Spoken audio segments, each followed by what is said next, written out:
दो कंपनियों के सेम सेक्टर हैं, सेम रेवेन्यूज है, एक कंपनी पैसा बनाती है, दूसरी कंपनी बेवकूफ बनाती है। तो ये नॉर्मली एक रेशो की वजह से हो जाता है जो ज्यादातर इन्वेस्टर्स मिस कर देते हैं। अब जैसे एशियन पेंट्स है, उसका ग्रॉस मार्जिन 38% है और ऑपरेटिंग मार्जिन 19% है।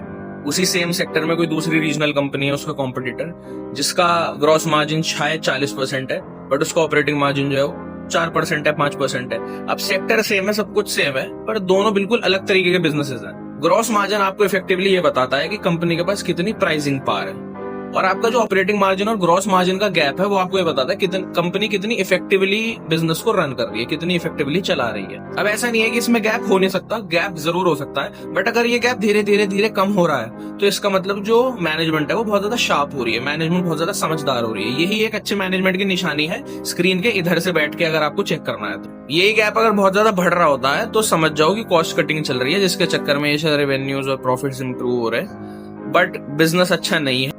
तो जब भी आप किसी कंपनी में पैसा लगा रहे हो, आप सिर्फ उसके प्रोडक्ट में पैसा नहीं लगा रहे, आप उन लोगों में भी पैसा लगा रहे हो जो उस कंपनी को चला रहे हैं। तो अगर मार्जिन्स में और ये गैप बहुत ज्यादा बड़े हैं तो वो लोग आपका पैसा डिजर्व नहीं करते हैं। जहां पे ये गैप्स बहुत ज्यादा कम है वो लोग आपका पैसा डिजर्व करते हैं। ठीक है।